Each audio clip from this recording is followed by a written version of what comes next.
One person has died after being stabbed in the bus bays at Jane Street TTC station. Good afternoon. The stabbing occurred last night during the rush hour just before 6. 2 people were seen fleeing the scene. CTV's Beth McDonnell joins us live now with more details on this. Beth. Nathan, Michelle, the violence and tragedy that took place here is being felt hard by TTC riders today. A man was stabbed and killed in the bus bay just behind me. Yesterday's afternoon rush home on the TTC turned deadly at Jane Station. Toronto police say a man was killed in a stabbing. It's getting really scary. Yeah. It's a little worrying, concerning, because I have younger kids, like young teens, that take the subway on their own. And I think it was like right before supper time, like when a lot of people are around. A black bag and what appeared to be an empty gray sheath, which can be used to hold a knife, was left behind. The violence erupting shortly before 6 p.m. Officers spending much of the evening laying evidence markers, taking photos and investigating what happened. Speaking with witnesses are advising there was an altercation that took place on the bus as it arrived at Jane subway station. At that point, the altercation spilled into the bay area here behind me, where one male was stabbed. TTC CEO Rick Leary released a statement saying, like everyone, we are shocked and saddened to learn of a fatal stabbing today during an altercation at our Jane station. Our thoughts are with the victim's family and loved ones at this difficult time. The TTC will continue to assist police in whatever ways we can in the course of their investigation, including providing all video evidence we have. The safety of our customers and employees is paramount, and I would encourage anyone who has information about the incident to contact the police at 416-808-1100. As for the possible suspect or suspects, police say a man and a woman were seen running west on Bloor. It was 2 people running down the street, right? They were actually not in the sidewalk, they were on the road. And I saw people running and kind of like screaming, like run faster or something like that. Police cannot confirm whether the victim and suspect were known to each other or not. Police say there is video from the bus and hope to release more on this investigation later today. There is no immediate suspect description. Reporting live, I'm Beth McDonnell. Nathan, back to you. Thank you, Beth. A giant rat has been brought to the financial district, and a rent strike tenants air their concerns about apartment conditions. We'll have that story this half hour. But first, a live look outside this noon hour as we take our first look at the forecast. Lots of sunshine and warmth today, but we're not out of the woods yet in terms of unsettled weather. Let's bring in our Jessica Smith for all the specifics. Jess, what do we need to know? We are looking at a nice start to the day, but it is hot, and we're looking at that sunshine really helping to create some of that daytime heating. But another cold front's going to slice through, bringing the chance of active weather once again into that second half of our day. Not a wash of a day by any means, but we will see a little unsettled weather move its way into the southern portion of the province heading into our afternoon. Right now, we're already in the mid to upper 20s for the most part around the Golden Horseshoe, closer to those eastern shorelines of Lake Huron and Georgian Bay. It's a little cooler, but it is feeling very humid out there as we step into our afternoon with another kind of humidex value this afternoon into the 30s. Right now, we're at 23 through the islands, a little cooler there, a little breezier as well. Over towards Pearson, though, it is warmer already at 29. Coming up, a full look at your long-range forecast right now. Back to Nathan and Michelle. Thank you, Jess. At Toronto City Hall, Mayor Olivia Chow is marking 1 year in office. And she's taking aim at renovictions as council gets together. Let's go live to our Raheem Ladani, who's in council chambers this hour with more. Raheem. Michelle and Nathan, yes, as you mentioned, today marks 1 year since Olivia Chow was elected mayor in the city of Toronto. And there are a couple of items on today's council agenda that really encapsulate some of the issues which she campaigned on, specifically affordable housing. In fact, just about 20 minutes ago, council agreed to move forward on the framework of a bylaw of a renovictions policy, which will essentially make it more challenging for landlords to evict tenants under the guise of renovations. This is very similar to a bylaw that the city of Hamilton approved earlier this year, and essentially it would make it mandatory for landlords to have an engineer's report that the city approves before making tenants leave their residence. So this is moving forward, and a proper bylaw will be brought forward in October. The mayor's other key item is a rental housing supply program, which she says will fund nearly 6,000 rental homes. This is part of the city's pledge to meet its rent-controlled affordable housing targets by 2030.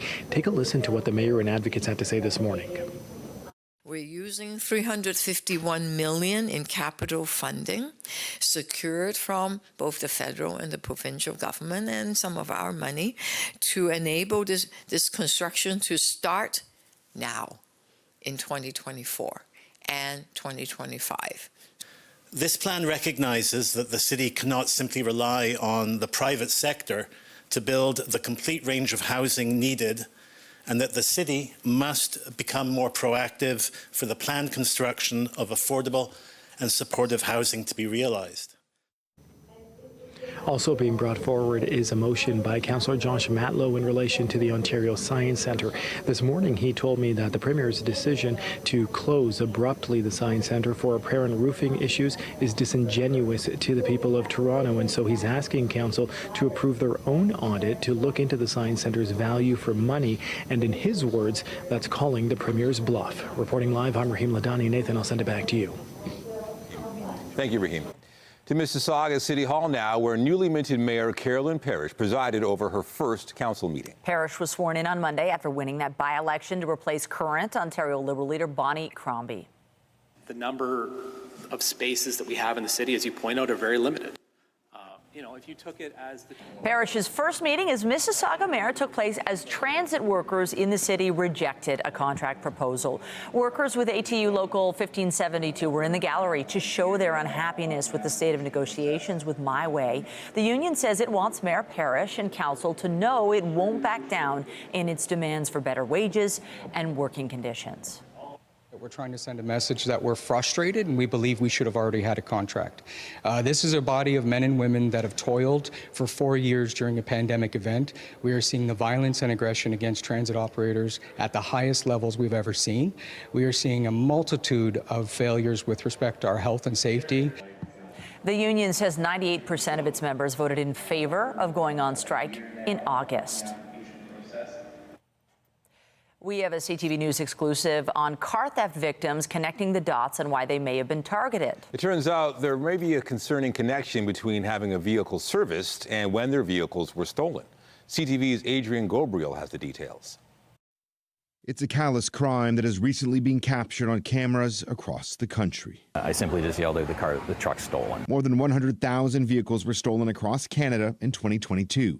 That's about 1 every 5 minutes. Now active investigations are looking into the date and location of where a stolen vehicle was last serviced. If we started to notice a trend of victims coming forward and saying, I've had my car stolen, 2 weeks prior I'd had it in to be serviced, and we see that trend, then of course we would reach out to the dealership. CTV News has spoken to multiple individuals who've had their Land and Range Rovers stolen in Toronto. Some were taken just days after going in for service. When police learned that your vehicle had been serviced recently, what was their advice to you? When you get the vehicle back, if you do get it back, you need to repair it and you need to immediately sell it because they're coming back for it. James asked we only use his first name to protect his family. In May, his Land Rover went in for service. Last Thursday, it was stolen, even though he'd taken a long list of precautions. We put a steering wheel lock on it, a club. We put our keys in a Faraday box. The criminals appeared to enter his locked vehicle with ease, almost as if they had a copy of his key. I'm pretty sure it was cloned, yeah. Grand Touring Automobiles in Toronto is one of multiple dealerships where victims say their SUVs were serviced before being stolen from their driveway. The high-end dealership also had 3 vehicles stolen from its own lot last year. In a statement, they say, we continue to work closely with Toronto Police in their investigations and support their efforts to keep our customers and their cars safe. In parallel with the police, we are conducting our own internal investigation. Investigators in Toronto haven't charged any dealerships, nor do they believe any reputable ones like Grand Touring are directly linked to any auto thefts. It's going to be 1 or 2 individuals within a specific dealership that would have access to client customer information. The common thread from the authorities, if there's a window of opportunity to steal a vehicle, criminals will exploit it, from attaching tracking tags, cloning keys, even attempts to steal client lists. Adrian Gabriel, CTV News, Toronto. An investigation is underway after a crash involving an SUV and a school bus in Windsor. The driver of the SUV involved in this crash provided dash camera video to CTV. The video appears to show the SUV approaching a light when it turns yellow and the driver proceeds through the intersection. A school bus then T-bones the SUV in the intersection. The dash camera video shows the light for the school bus had been red, but then turns green. No students were injured, but the occupants in the SUVs say they were injured. The school bus driver has been placed on administrative leave. The Ontario Ombudsman released his annual report today, and he highlighted a near record number of requests for help from members of the public looking for recourse from government and related bodies. Paul Dubé said it was heartening that Ontarians are seeking his office's assistance in a wide range of areas. We are seeing adults with developmental disabilities not getting the supports and services that they need. We are assisting people who have been deprived of access to justice by an under-resourced and overwhelmed tribunal system. We are hearing of children being housed by struggling children's aid societies in offices or trailers. We are addressing the human rights of inmates that are being violated in a corrections system that both staff and inmates say has inadequate resources and infrastructure. The Ombudsman report said it couldn't tell governments where to spend money, but it could highlight areas of concern. His office received just over 27,000 complaints and inquiries last fiscal year. Also at Queen's Park, the province is gearing up for the start of automatic license plate renewals. Ontario will become the first jurisdiction in North America to have that policy, which will take effect on July 1st. The Ford government says the switch will save vehicle owners more than 900,000 hours every year. Most plates will renew automatically 90 days before expiry, as long as the owner has valid insurance and no outstanding fines or tolls. Mayor Olivia Chow says the fate of the Ontario Science Centre is up to the province. But she says the city is looking at options to reverse the decision to close the beloved cultural hub, citing structural concerns. The province can't just walk away. It's a historic building, and at council this week we are looking at the provincial responsibility, and we have a lease with the province for 99 years for a science center, okay? And they have some responsibility. There will be more detailed questions that will be answered at council. The mayor says she was heartbroken by the decision. The province said it was acting after receiving a report from engineers citing concerns about the facility's roof. And this comes as public sector union OPSU warns several dozen of its members, specifically in food services, will soon receive layoff notices because of the Science Centre closure. The union pointed to a guarantee from the province that there would be no immediate job losses from the sudden closure last Friday. A replacement science center is expected to open as soon as 2028. Essential workers at the Churchill Falls generating station have been forced to leave after the wildfire threatening the town jumped the Churchill River. The wildfire began exhibiting more aggressive behavior on Tuesday, moving from a Category 2 fire to a Category 4 by the afternoon. Some parts of the generating station are being operated remotely from Happy Valley, Goose Bay. Let's bring in CTV's Scott Hurst. He's been following this story, and he joins us live with the latest. What is the latest, Scott? Michelle, jumping the river as the fire did yesterday, jumping the Churchill River around midday, really elevated the concern because that was a natural break, of course, that was stopping the fire from spreading even closer to the airport, to the power plant, and to the town. But it did jump the river yesterday, and for those on the front lines fighting the fire, that is a huge concern. And of course, for evacuees, we've been speaking to evacuees, some who've been out of the community for up to a week now. They're watching from afar, feeling helpless, says the town has been emptied out, and we now know that the power plant has been emptied out as well, and the plan at this point is to run it remotely with limited capacity. Now, a skeleton crew of about 100 people were left behind as the firefight continued, and most of the community was cleared out, but they were ordered to leave yesterday, and now that is why the power plant will be run remotely and not from that crew that was still on site. And so the smoke is still billowing around the community of Churchill Falls, and flames are rapidly chewing through more terrain, giving it more fuel, and that is what is impacting the power station at this time, Michelle. Let's talk about just how critical the next 24 to 48 hours are. This is the critical stage because jumping the Churchill River was that major concern, was the line that they're hoping this fire wouldn't cross, that natural fire break. But now, as it gets closer to town on that side of the river, this will be when the firefight really ramps up. And of course, as flames get closer to town, we really keep an eye on the forecast, really keep an eye on the weather conditions, as they have been having some rain in the forecast, which of course is some good news, but the wind and the humid conditions could also play a major factor. And of course, where the wind shifts could be where the fire goes. And if it goes towards town, goes towards the plant, goes towards the airport, that would be significant concern. This fire started on June 13th, almost 2 weeks ago, Michelle, and it has grown in size to now more than 15 square kilometers. Now we're expecting an update from the Premier of Newfoundland and Labrador, Andrew Furey, and that should be happening in less than half an hour's time. We'll look for that. Thank you so much. CTV's Scott Hurst live for us with the latest. Thanks, Take care. Michelle. The commercial northern cod fishery in Newfoundland is returning. The federal government is lifting a moratorium that was in place since 1992. Tens of thousands of jobs were lost after Ottawa closed the fishery to protect dwindling stocks and allow time for them to recover. Now the cod is in cautious zone, which means fisheries decisions should still prioritize regrowth. The fishery will have a total allowable catch of 18,000 tons for the 2024 season. NATO ambassadors made it official today. The next Secretary General of the Western Alliance has been appointed. Mark Rutte is scheduled to lead the world's biggest military organization starting in October. The outgoing Prime Minister of the Netherlands says it is a tremendous honor and is a responsibility he does not take lightly. He will be congratulated by Canada and the other NATO members at a summit in Washington that begins July 9th. It will focus on support for Ukraine against Russia.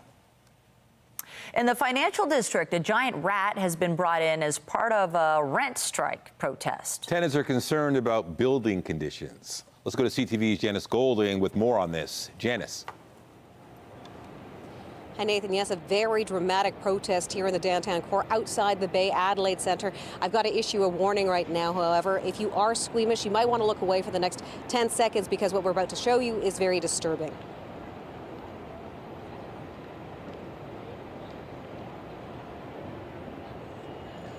Okay, the tenants bringing rodents say they were recovered from their units to the headquarters of their property managers, whom they have identified as Barney River Investments. The tenants who live at 1440 and 1442 Lawrence Avenue West say their units are infested with bed bugs, cockroaches, and mice.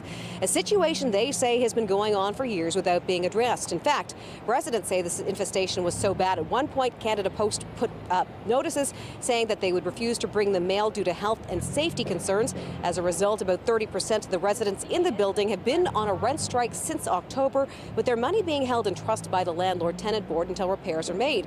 They allege that what adds insult to injury is the fact Barney River has been making above-guideline rent increases. A lease is a two-way agreement. Tenants pay their rent, and a landlord provides a home that is livable. Barney River has not provided a home that is livable for these tenants for years. We feel very bad. We feel like, what to do now. We're pulling our hair like, what to do. We can't live because everywhere, so rent is, first of all, rent is so expensive. We working as a minimum wages, a little bit up and down. I mean, how you can survive? Too much mouse, too much cockroach, bad bugs. Carpet has a bubble, very bad condition on carpet. Always damages is out, everything. When you go to top roof penthouse, there is water leaking from top to bottom, right? And too many garbage all over the place. Now, CTV News did reach out to Barney River Investments, but we were told, quote, that there had no comment at this time. Reporting live, I'm Janice Golding. Now back to Michelle and Nathan. Right. Thank you, Janice. Canada has won its first ever match at Copa America. He pushes the ball forward towards Jacob Schaffelberg. Schaffelberg in towards Jonathan David. It's David for Canada! Jonathan David on his 50th cap gives Jonathan David scored the only goal of the match. That was Jonathan David there, lifting Canada to a 1-0 victory over Peru. It's the first time since the year 2000 that the team has beat a South American club. Canada currently sits in second place in Group A behind reigning world champion Argentina. The team will be back on the pitch Saturday to play Chile. To basketball and what is expected to be a special night for Toronto's Zach Edey. The 7'4" center from Leaside will likely hear his name called in the first round of the NBA draft in Brooklyn. Edey led Purdue to the NCAA championship game and is projected to be selected around the number 15th spot. The Toronto Raptors hold the 19th overall pick. The Atlanta Hawks have the first overall selection. And fresh off the Panthers' Game 7 win, the Stanley Cup was taken for a swim in what will be a busy summer for the iconic trophy. Matthew Tkachuk took the cup for a dip at Fort Lauderdale Beach yesterday. The Panthers star said he didn't sleep all night and doesn't plan on doing so anytime soon. The team partied at a local restaurant after winning the first championship in franchise history. On Sunday, the Panthers and their fans will celebrate some more with a parade and a rally. Every player will also get the Stanley Cup for a day over the summer. A beautiful day here as well. Maybe not beach weather, though. As we head into the afternoon, we are looking at rain and the risk of thunderstorms as we head into that second half of our Wednesday. For now, though, still pretty nice outside. As we head into the afternoon, it gets hot. We'll be at 29, maybe even briefly up to 30, and we are still contending with a humidex. Fairly moderate southwesterly winds, so it's going to aid in all that heat and humidity. But as a cold front sweeps through this afternoon, we are watching for some pop-up showers, even the risk of a little thunderstorm activity. With all that said, even without a brilliantly sunny day, we still have a very high UV index at an 8, so sun protection, hydration still key, even though we aren't seeing a brilliant blue sky throughout our Wednesday. Coming up, I'll have a full look at your long-range forecast as we settle in towards the long weekend.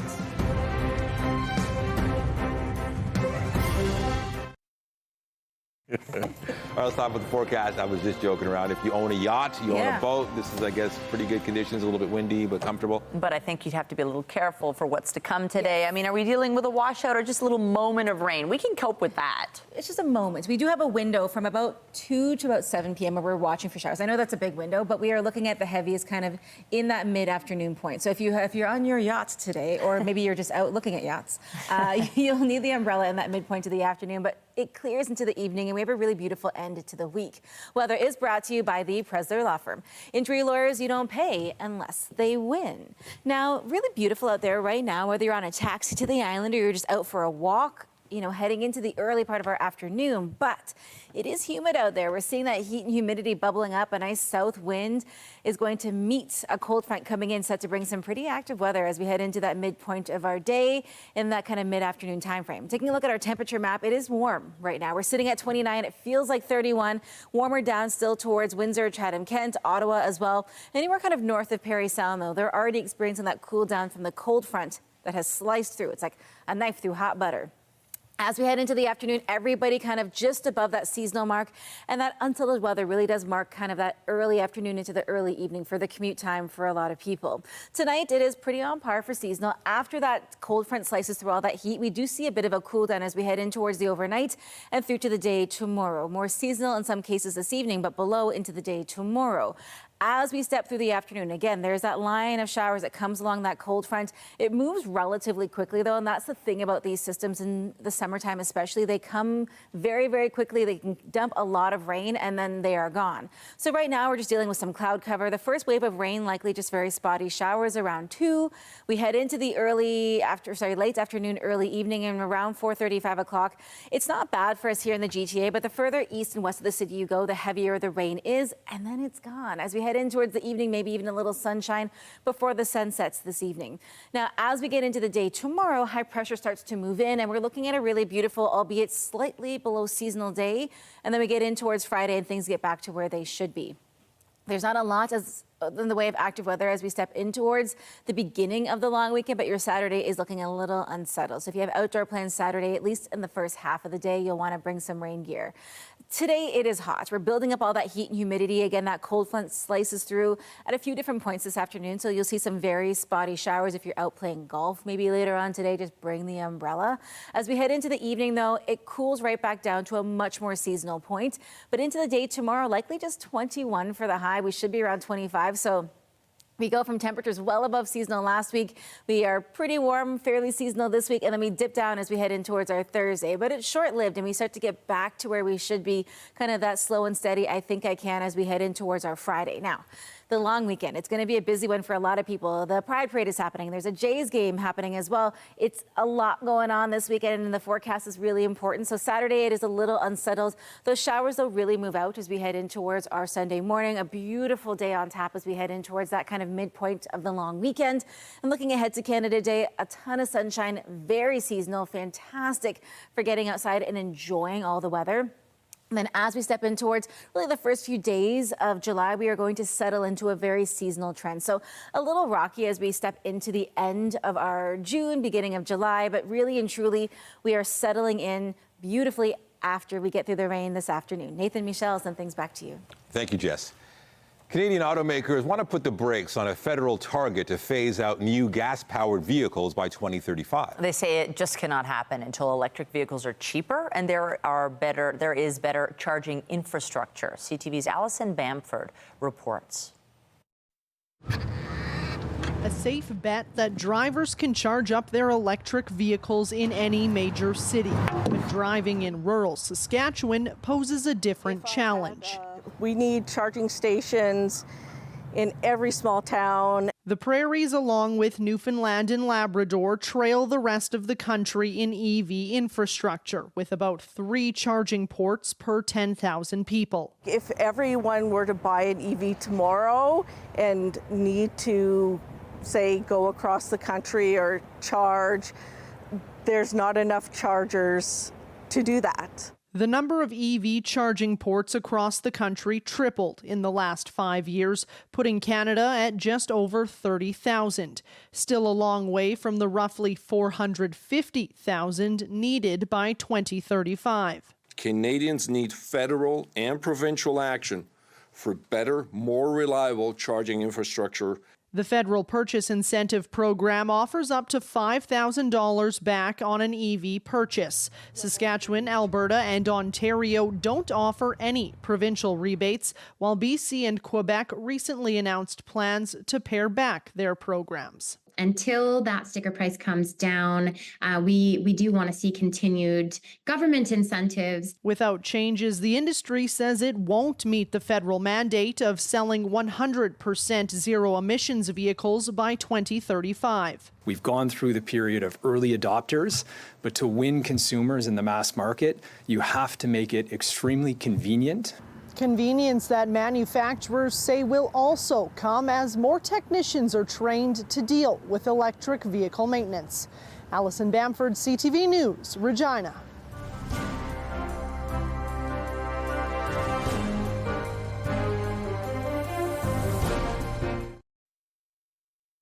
We all know the feeling of getting into a car that's been parked outside on a hot day. The inside can be stifling. That's right. You want to cool your vehicle down fast, but is cranking the air conditioner on high really the best way to do it? Here's Pat Foran on Consumer Alert. Need to cool down your vehicle quickly? Despite what you might think, this isn't the time to use your car's automatic start. That's according to Consumer Reports. Your car's air conditioning works much better when you're actually driving, because the faster the engine turns, the faster the AC compressor runs, which lets the system cool more effectively. It's also more efficient since the engine will use less fuel. Once you hit the road, turn on the air conditioner and open all the windows for 10 to 20 seconds. Crank the fan. Once cold air starts flowing through the vents, roll up the front windows, but keep the rear ones cracked open for another 10 to 20 seconds. This pulls cold air to the back of the car. If you have passengers in the back seat, turn off recirculation mode so the air in the back doesn't get stale and hot. Then adjust the AC temperature to its lowest setting and make adjustments to the fan speed and direction to keep you comfortable.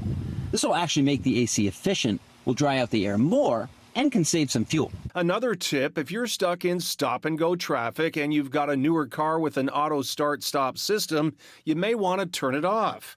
While the feature saves fuel by shutting off the engine when you're stopped, it may also shut off the car's AC compressor, which you'll need to keep cool.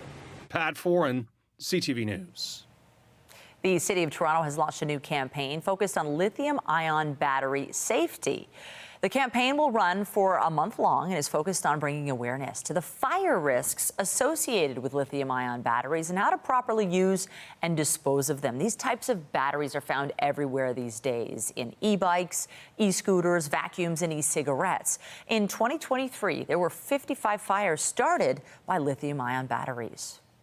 Julian Assange returned home to Australia today after pleading guilty to violating U.S. espionage law. The WikiLeaks founder arrived at Canberra Airport just after 7:30 p.m. local time. He was greeted by family members, supporters, and the media. Australia's Prime Minister lobbied for years to free Assange and said he spoke to him by phone after his plane landed. His return home ends a 14-year legal saga. CTV's Joy Malvin has the story. For Julian Assange, it's been a long journey to freedom, boarding a plane in London after serving 5 years in a maximum security prison there, and 7 more holed up and hiding out in the Ecuador embassy. Assange struck a plea deal with the U.S. Justice Department to plead guilty for his role in the biggest breach of U.S. classified secrets in recent history. The Australian government pushed for his release. Celebrated by some as a hero, others as a traitor, Assange has long argued he was acting as a journalist when he published stolen military secrets on WikiLeaks at the height of America's wars in Afghanistan and Iraq, leaking video of a U.S. helicopter attack on civilians in Baghdad, revealing classified documents and diplomatic cables. Accused by the U.S. of putting lives at risk, he defended his actions. We hope to correct some of that attack on the truth that occurred before the war, during the war, and which has continued on since the war officially concluded. After years of legal battles, Julian Assange is no longer a wanted man. But his campaign says it's not enough to be free. They will seek a pardon. Joy Malvin, CTV News, Washington. Hollywood is breathing a sigh of relief today after a potential strike by a key entertainment union became much less likely. The International Alliance of Theatrical Stage Employees represents most behind-the-scenes film and television crews in the U.S. 50,000 of them were set to walk off the job along the West Coast without a new deal as Hollywood continues to feel the after effects of months-long strikes by writers and actors last year. IATSE told members last night a deal had been reached with producers on pay hikes and artificial intelligence protections. The deal does still need to be ratified by members. HBO is pressing ahead with its plans for a new series based on the Harry Potter books. You're a wizard, Harry. I'm a what? HBO's named Succession producer Francesca Gardner as showrunner and executive producer of the new untitled series from the Wizarding World. Gardner will be joined by Mark Mylod, best known for his work on Succession, as well as Game of Thrones, Last of Us, and Entourage. The new series doesn't have a release date or title yet. Get Toronto's top stories, breaking news alerts, and watch live. Download the CTV News app. Financial pressures are top of mind for many Canadians. But the odds of another break on interest rates are less after inflation ticked up in the latest stats. CTV's Sarah Plowman explains. On every corner, higher costs have crept in. This mother worries about her mortgage set for renewal. It hasn't changed, but when it refinances, in the next year and a half, that will be an interesting time for me. These tourists drove from Montreal to dodge a pricey flight. Everything is expensive in Canada anyways. One street in one city, but a snapshot of the price pinch people face across the country. In May, inflation went up to 2.9%, a bump from the 2.7% increase the month before. I'd say it's a relatively small uptick. We're still below that important 3% threshold, the 5th month in a row. Once again, mortgage costs and rent are up, so is airfare and gas. Cell phone costs dropped, but less than before. The cost of food jumped slightly, but that's on top of already high prices. Groceries cost nearly 23% more now than they did 4 years ago. All of it is factored in as the Bank of Canada decides whether to drop key interest rates again in July, after cutting rates for the first time in 4 years earlier this month. I suspect as the market reaction plays out here over the next little while that I think the odds of that July rate cut are going to get scaled back pretty quickly. Back on this street, Brenda Lunn faces the price pressures. She lives in a tent or stays with her partner. Renting seems out of reach. It was the cost, and trying to, like I said, trying to find a place is hard. The Bank of Canada is set to make its next decision July 24th. Before then, new data will come out around GDP and inflation, all to be considered. Sarah Plowman, CTV News, Fredericton. More potential travel turbulence for WestJet passengers as the airline issues a walkout notice to its mechanics union. WestJet says there was an agreement with the Aircraft Mechanics Fraternal Association to return to the bargaining table after a strike notice was issued last week, but it says soon after negotiations resumed, the union issued a new notice its members would walk off the job. As a result, the airline says it issued a lockout notice to ensure it's able to manage the impact of a work stoppage. It says one could start at 5:30 p.m. Friday if there's no deal in place or arbitration isn't ordered. The union says WestJet wasn't engaging in meaningful negotiations. Tesla is on the verge of losing one of its key bragging rights in the electric vehicle market south of the border. Bloomberg reports Tesla will soon lose its claim to having the majority of EV sales in the United States. Figures from Mark Line show Tesla sold around 618,000 cars over the last year, compared to around 597,000 sold by other manufacturers. Analysts say it's hard to say exactly when the lead in sales will switch, although Tesla will still remain far ahead of each individual competitor. Tesla has made the top-selling EV in the United States since 2015. An Ontario widow is demanding to know why her husband's death after being struck by a police officer was deemed not serious. The widow has taken the OPP to court to ask a judge for a review. CTV's John Woodward reports.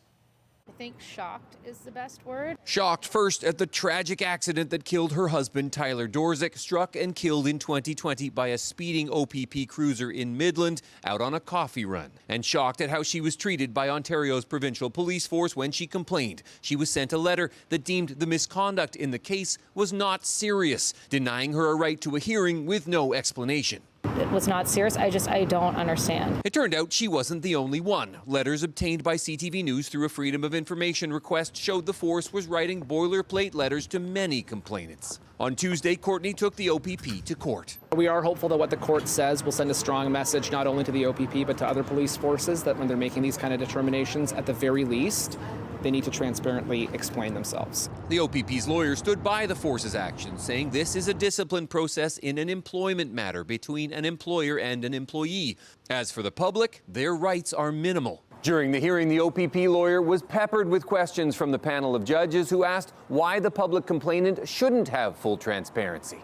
One judge asked, the heading for your section is public complaints. It starts with the public, doesn't it? This is a situation that has to change, that there is a duty to explain why these things happened, and if there's no discipline, why there's no discipline. The lawyer representing the driver, Constable Jamie McBain, said she wanted to apologize for the terrible accident. There isn't a day that goes by that she doesn't think about this, and she is going to, through myself, apologize on the record and provide her condolences. I can't bring him back, but I can do my best to make sure no one else is treated this way. The judges can overturn the decision, and as for the larger issue of having a transparent process, Darthenay hopes the OPP brass take that seriously. John Woodward, CTV News.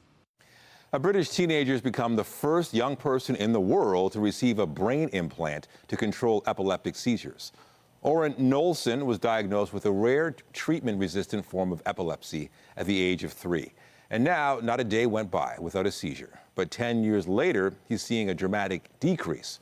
Oren has been fitted with a device to control his seizures. Electrodes send impulses to a hub for the brain's electrical signals, and the stimulation blocks electrical pathways, reducing seizures by around 80% in Oren's case. 3 more children will soon take part in the trial. A group of elementary school students can now confidently recognize the signs of a stroke. It's all part of a program aimed at making them fast heroes. Our health reporter Pauline Chan explains. How can you prevent strokes when you grow up? By eating a lot of candy, by eating healthy and exercising, or by watching TV? Great, eating. Great, you got the answer right. There's your prize.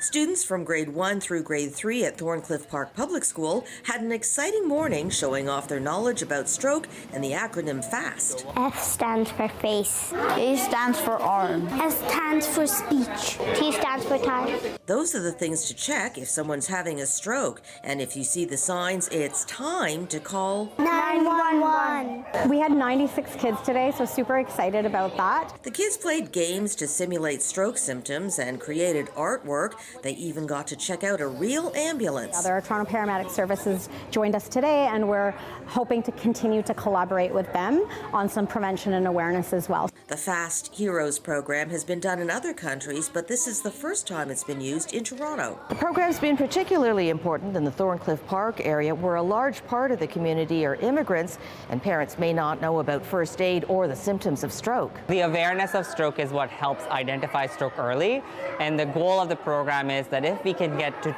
kids and teach them the symptoms of stroke, they can then talk to their parents about them and increase the awareness of symptoms of stroke overall in the community, which allows to identify strokes earlier, which leads to better outcomes.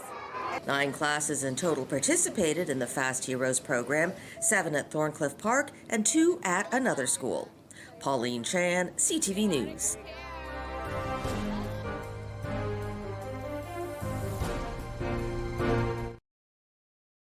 China has made history, becoming the first country to retrieve rocks from the far side of the moon. The capsule, full of lunar rock and soil, returned down to Earth, landing in a field in Mongolia. Scientists will now analyze the material for clues about the origins of planets. They'll also compare the samples to those taken from the near side of the moon, looking at why the two sides are so different. We have some dramatic video from Minnesota where a house collapsed into a river. Now, the home near a dam plunged into the water yesterday around sunset in the community of Mankato. Now, homes there had been evacuated. The ground under the house had been undermined by water rushing around the dam, which was partially breached on Monday. That led to massive erosion on the shoreline and then the plunge. A restaurant in Barcelona has topped the list of the world's 50th best places to eat. Anyone hoping to get a table at Disfrutar may be disappointed. The waiting list is approaching a year long. The name means to enjoy, and the restaurant had already received top ratings from various prestigious guides, including Michelin. The world's 50 best restaurants website describes it as the dining experience of a lifetime and praises the brilliantly imaginative dishes, unsurpassed technical mastery, and playful presentation. A few months ago, Axel the cat was grossly overweight, a massive 43 pounds or 19.5 kilograms. But he was rescued and put on a diet, and we're learning it is working. CTV's Peter Sperling has the story. He's a cat who has morphed into a TikTok star as he slims down. Before? This is how Axel Biggie Smalls looked just a few months ago. He was 43 pounds when we took him in, so he was 4 times the size of the average cat. But he's getting smaller since February. He's lost 10 pounds, which is incredible. When Christine Seguin rescued him earlier this year, she put him on a diet. But our goal is not only weight loss, but being a cat, getting to jump on things, getting to enjoy things. I mean, he's only 7 years old. He still has a lot of time left in his life, and we want to make sure he gets to enjoy that. And while he has been shedding the pounds, like anyone on a diet, he does occasionally get hangry. And that's when he claws at you. Sometimes he'll try and steal food from other cats. So we've had to really be creative about where we feed the other cats in the house. Axel clearly loves food It's not clear how he got so big. We didn't get much backstory, but when I'm cooking pizza, anything with cheese, he's begging, he's like clawing at me. So I'm assuming he got human food because he wouldn't really eat cat food when he came. Axel Biggie Small's new cat parents posting videos to social media, the goal to raise awareness about pet obesity. He's grown quite the little following of people who cheer his weight loss. His TikTok account with more than 2.5 million likes. You can do it.